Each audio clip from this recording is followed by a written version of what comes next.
Hey, salut la commu, bienvenue dans cette nouvelle vidéo. Où on va parler des 4 étapes qui constituent une habitude. Je sais, ces derniers temps, je suis pas mal sur comment dire, les habitudes et comment créer une habitude, etc., etc. Une petite série, quoi, mais c'est parce que je suis en train de lire des livres dessus et ça m'intéresse beaucoup. Notamment parce que je trouve puissant les habitudes. Pourquoi? Parce que notre cerveau est déjà assez feignant, donc il aime bien la routine et il va assimiler par exemple de nouvelles compétences si on arrive à les insérer dans une routine. Et donc pour créer une routine, il n'y a rien de mieux que créer des habitudes. D'accord? Donc on en revient sur la vidéo, les 4 étapes qui constituent euh, comment dire, une habitude. Là, je me suis tombé de nom, je vais le changer tout de suite. C'est James Clear. Et sont, comme je disais, les 4 étapes sont un déclencheur, l'envie, la réponse et la récompense, comme vous voyez ici. Ça a été développé par Skinner. Skinner, qui je vous mets ici, qui était un philosophe, écrivain, bon, en tout cas un penseur qui était influent dans ce qu'on appelait alors je vais essayer de le dire sans le trébucher, le behaviorisme, qui en fait, le behaviorisme, je l'ai fait un peu plus, je l'ai vu un peu plus bas, qui est tout, voilà, qui est le fait d'apprendre à transmettre du savoir en renforçant des comportements via des stimuli positifs ou négatifs, qui vont conditionner l'apprenant à donner de bonnes réponses. Voilà, ça c'était ce qu'on appelait le pédagogie et surtout ce qu'ils appellent le behaviorisme. Et Skinner était un penseur influent dans ce mouvement, dans cette pédagogie. Bref, on revient à nos moutons. Donc il a développé 4 étapes. Il a dit qu'une habitude se faisait en 4 étapes: un déclencheur, une envie, une réponse et une récompense.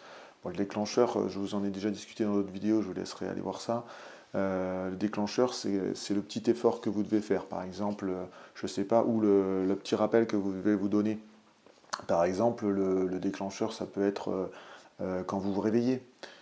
Typiquement, par exemple, vous voulez faire vous mettre dans la méditation, un bon moment, dès que vous vous réveillez, avant de prendre votre café et tout, vous prenez 10 minutes pour vous, pour faire votre séance de méditation, pour commencer la journée en vous étirant, etc. Voilà, ça, c'est un déclencheur fait par une action. Vous vous levez, hop, ça déclenche une nouvelle habitude qui est par exemple de commencer la méditation. L'envie, bien évidemment, comme une habitude va prendre du temps, je vous dirai combien de temps, va prendre du temps pour s'ancrer et que ça devienne automatique ou mécanique, et voire même que vous arriviez à la tenir. Il faut que ça soit que vous ayez envie et que vous restiez motivé pour la faire. Hein, ça, je ne vous apprends rien. Donc la réponse, bien évidemment, c'est l'objectif que vous êtes donné. Ça tient par exemple dans les bonnes résolutions de début d'année où on veut perdre du poids, etc. Hein. Et la récompense, c'est le résultat. Et savoir se gratifier aussi, savoir se récompenser. On oublie trop souvent de se récompenser soi-même, c'est-à-dire quand on a réussi à faire quelque chose, qu'on a avancé à faire quelque chose, de dire j'ai réussi à le faire, c'est moi qui ai réussi à le faire et je peux en prendre qu'à moi. Okay. Donc là voilà les 4 étapes qu'a développé Skinner. James Clear, le deuxième écrivain, conférencier, auteur, pour le coup, a résumé ces 4 étapes en 2 phases, une phase du problème et une phase de la solution. Avant de vous en parler, je vous montre James Clear. James Clear, tout simplement, hop, j'ai les photos là. James Clear, c'est un écrivain et un grand conférencier qui a notamment sorti un livre que je vous conseille si vous vous êtes intéressé à mettre des petites habitudes dans votre vie pour transformer votre vie notamment. Il a sorti le livre Atomic Habits. Je vous mettrai le lien dans la description. Dans ce livre, en fait, il développe plein de techniques pour mettre des petites routines. Et lui, donc, comme je vous le disais, il a résumé ces 4 étapes en 2 phases. Phase du problème, phase de la solution. Phase du problème, je ne sais pas, moi par exemple, j'ai mal au dos. Phase de la solution, il va falloir trouver un moyen d'enlever ce mal au dos. D'accord? Donc par exemple, on en revient aux étirements. Je sais pas, peut-être que le matin, je suis en train d'y réfléchir. Je ne sais pas pourquoi je vous en parle tout le temps de cet exemple. Mais par exemple, j'ai mal au dos. La bonne solution, c'est de faire des étirements. Comment je vais faire des étirements et comment intégrer ces étirements dans ma journée pour que ça soit pas contraignant et que j'ai envie de le faire et que je puisse le rentrer dans mes routines. Mais comme je vous le disais plus tôt, dans la routine du matin, je me lève avant d'aller prendre mon café ou d'aller dans la salle de bain. me laver la figure, eh ben je fais quelques étirements, 5-10 minutes d'étirement, et après je commence mon rituel du matin avec le café, etc. etc. Voilà, ça c'est une possibilité. Pourquoi je vous fais cette petite vidéo et que je vous explique tout cet aspect d'envie, de déclencheur, etc., etc. Parce qu'il faut, selon une étude anglaise, qu'il faut 66 jours pour qu'une habitude ou un comportement devienne, on va dire, systématique, que ça soit ancré, quoi. Qu'il soit ancré dans votre vie et que vous l'intégrez et que ça devienne presque mécanique, d'accord? Il faut minimum 66 jours. Et encore, j'ai lu sur une autre étude qu'il fallait plus de ce qu'ils appellent à peu près, pour une compétence pour le coup, par exemple, plus de 10 000 heures pour une compétence, pour que ça devienne ancré, que vous commenciez à maîtriser, que vous commenciez même à devenir pédagogue et à pouvoir le transmettre. 10 000 heures pour les connaissances à peu près, et là pour une habitude, un changement de comportement, 66 jours minimum. Donc vous voyez, vous partez pour plus de 2 mois pour ancrer cette habitude. Donc par exemple, si j'en reviens à mon mal au dos, eh ben, c'est minimum 2 mois où vous insérez dans votre rituel du matin les étirements pour possiblement déjà l'ancrer dans votre vie. Et ensuite, vous avoir une réponse, c'est-à-dire une réponse, un résultat qui est d'avoir moins en moins mal au dos, évidemment. Donc après, les habitudes, comme je dis à chaque fois dans les vidéos, il faut les adapter en fonction de votre vie, de votre journée. Si ça ne marche pas, on change, c'est pas un problème. Hein, on peut en apprendre nos erreurs et on réadapte. Moi, par exemple, je m'étais mis des habitudes à des mauvais moments de la journée, ça ne marchait pas, j'arrivais pas à les tenir dans le temps. Eh ben, j'ai changé dans les moments de ma journée. Hein, je les ai mis ou le matin, plutôt le soir, parce que voilà, le milieu de journée est un peu compliqué pour ma part. Mais chacun s'adapte en fonction, et si vous avez des loupés, vous réajustez pour que vous puissiez continuer à faire cette habitude et la maintenir dans le temps. D'accord? L'autre chose, quand je dis l'envie, la grosse chose qu'il faut voir pour l'envie et rester motivé, c'est la complexité de l'action. Je ne sais pas moi, si pour faire vos étirements, vous devez, tiens, on va rester sur les étirements. Si vous devez faire des étirements, l'avantage de faire des étirements, c'est que vous avez besoin de rien. Vous vous levez, vous faites des étirements tranquillement déjà en vous asseyant au bord du lit, et vous faites des étirements ensuite en étant debout. Vous n'avez rien à faire à part vous-même, vous levez, d'accord? Ça, c'est pas très compliqué. Par contre, si, je vous prends un autre exemple pour le sport, vous devez débarrasser la table basse, mettre le tapis, le machin, le bidule. Si vous avez déjà en gros 20 à 30 minutes de préparation, je vous assure que pour ancrer cette habitude, elle va être très compliquée. Notamment pour ça, par exemple, que les gens, pour faciliter cette habitude, vont aux salles de sport. Voilà. Parce qu'elles n'ont rien à faire, juste à s'habiller et à partir. Alors ça aussi, c'est important. Attention pour les habitudes, par exemple, comme ça, quand vous faites par l'étape à la maison. Moi, ce que je m'oblige à faire quand je veux enclencher une habitude et pas la perdre, par exemple, en fin de journée, quand je veux aller en sport, je rentre à la maison, je me change, je me barre. D'accord? Il faut ne commencez pas à tergiverser, à regarder votre maison, parce que là, vous allez vous trouver des actions, et vers la fin, vous allez plus vouloir, par exemple, aller ressortir pour faire votre sport que vous aviez prévu de faire. D'accord?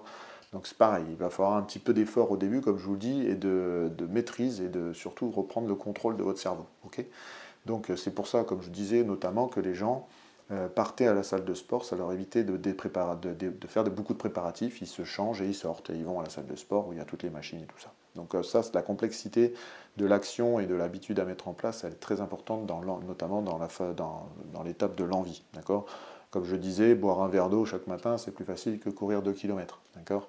C'est pour ça que la course, notamment, par exemple, on parlait de la course, pour ça que la course aussi est intéressante dans le sens où on met une paire de baskets et on est parti, alors qu'il y a d'autres sports qui demandent plus de logistique. D'accord? Donc en conclusion, suite à tout ça, en fait, le but du jeu, on a revu les 4 étapes pour se constituer une habitude. On a surtout vu que pour construire une habitude, il faut des déclencheurs physiques ou électroniques, hein, par le téléphone, enfin par un rappel téléphonique, par exemple, par une notification, je vais y arriver, ou une alarme. Il faut que vous ayez l'envie et que vous restiez motivé. Et ça, c'est pour la durée, parce que comme je vous l'ai dit, ça dure minimum 66 jours avant que ça s'ancre dans votre vie et que vous le preniez comme un automatisme. Il faut mesurer la réponse, bien évidemment, hein, comme je disais. Il faut réajuster si ça ne répond pas ou si ça ne donne pas le résultat que vous avez escompté. Et enfin et surtout, il faut se récompenser comment dire, et voir la plus-value de votre résultat, c'est-à-dire surtout s'il est positif, sachez vous récompenser et dire que vous avez réussi à faire ça seul, en reprenant le contrôle de votre vie et notamment de votre journée, en intégrant ces petites micro-habitudes. D'accord ? Si vous voulez être plus intéressé dans les habitudes, je vous conseille vraiment le livre que je vous ai parlé de James Clear là, parce que c'est un grand ponte là-dedans et franchement il vous donne des petits outils pour faire pour intégrer ces habitudes dans votre vie et transformer votre vie, donc comme il le dit. Mais c'est surtout des choses minimes, c'est-à-dire il ne va pas vous donner des outils impossibles à tenir. C'est des actions, comme un peu mes vidéos, hein, ce sont des petites actions que vous allez insérer dans votre journée en fonction de votre timing, en fonction de votre rythme. Alors oui, dernière chose aussi, disclaimer, si vous n'arrivez pas, enfin attention, si vous n'arrivez pas à faire des habitudes ou à tenir une habitude, ce n'est pas grave, vous flagellez pas, d'accord? C'est juste qu'il faut regarder, c'est pour ça qu'on on mesure un peu la réponse, il faut regarder qu'est-ce qui ne va pas. Est-ce que je l'ai mise à un moment de la journée qui ne me correspond pas? Est-ce que c'est trop compliqué à mettre en œuvre et donc j'ai pas envie? Est-ce que, comme je le disais plus tôt, je passe par la maison et là ça me casse mon habitude, il faudrait que je parte directement du travail, vous voyez, enfin, prenez le temps de réfléchir sur votre erreur, sachant que, comme dans pas mal de vidéos que je vous dis, l'erreur fait partie de l'apprentissage et vous allez apprendre beaucoup plus vite par l'erreur. Donc n'hésitez pas à essayer, à réajuster et à repartir de plus belle pour arriver à ancrer cette habitude. Autre chose, comme pour le sport par exemple, la répétition importe plus que la durée. D'accord ? Comme je disais, la répétition, je le répète, la répétition importe plus que la durée. C'est-à-dire, vaut mieux, par exemple, pour le sport, c'est prouvé ça, vaut mieux vous faire des séances de 20 minutes 2 à 3 fois par semaine qu'une grosse séance d'1 h 30 dans la semaine. Parce que déjà, comme je vous l'ai dit, vous allez insérer une sorte d'habitude, d'accord, pour votre corps aussi, qui va réagir de la même manière et de moins en moins avoir de courbatures. Et en plus de ça, vous allez surtout rester motivé parce que ça vous demande que 20 ou 30 minutes au lieu d'un gros bloc d'1 h 30 qui est souvent super difficile de se donner. D'accord ? Le gros bloc dépassant 1 heure, c'est très rare maintenant, très compliqué au vu de la vie qu'on a. Donc voilà, c'est la répétition importe plus que la durée. Les habitudes, c'est pareil. Quand vous mettez en place une habitude, regardez le temps que ça va vous demander. Si c'est trop long à un moment de la journée, vous savez que vous allez devoir réajuster ou diminuer ce bloc. D'accord ? Vous allez devoir faire une action beaucoup plus petite et beaucoup plus courte, qui diminuera la complexité, comme je le disais plus tôt. Et en conclusion, donc, pourquoi je vous parle de tout le temps des habitudes et que je vous fais une petite série ces temps-ci? Tout simplement parce que développer une habitude, ça ne s'arrête jamais. Vous pouvez la réajuster, vous pouvez la répéter, comme je dis, pour toute votre vie. Vous pouvez vous en servir pour faire un déclenchement d'une autre habitude. Hein, par exemple, moi par exemple, déclencheur, facile. Séance d'étirement le matin. Derrière, vous pouvez rajouter l'habitude boire un verre d'eau. Pourquoi? Parce qu'il y a plein d'études de santé qui montrent que boire un verre d'eau le matin avant toute chose est très bon parce qu'on perd notamment pas mal on transpire, donc on perd énormément d'eau pendant qu'on dort. Donc voilà, donc par exemple, habitude 1 que vous apprenez, séance d'étirement le matin, habitude 2 déclenchée par l'habitude 1, prendre un verre d'eau. Voilà, ça c'est un fait, vous pouvez adapter, après faites attention, hein, ne cataloguez pas votre vie qu'en bloc horaire, vous allez avoir des imprévus. Les enfants, notamment, qu'on appelle le chaos, nous emmènent le chaos et nous emmènent l'imprévu et les aléas, le travail, la famille, enfin beaucoup de choses nous emmènent des imprévus. Comme je le disais un peu plus tôt, ne vous flagellez pas, si vous n'arrivez pas à la faire, vous la décalez vous faites le lendemain. Ou le surlendemain, vous réajustez ou en mettant à une période de la journée que vous êtes sûr de pouvoir reprendre un rendez-vous avec vous-même, il n'y a pas de problème, d'accord ?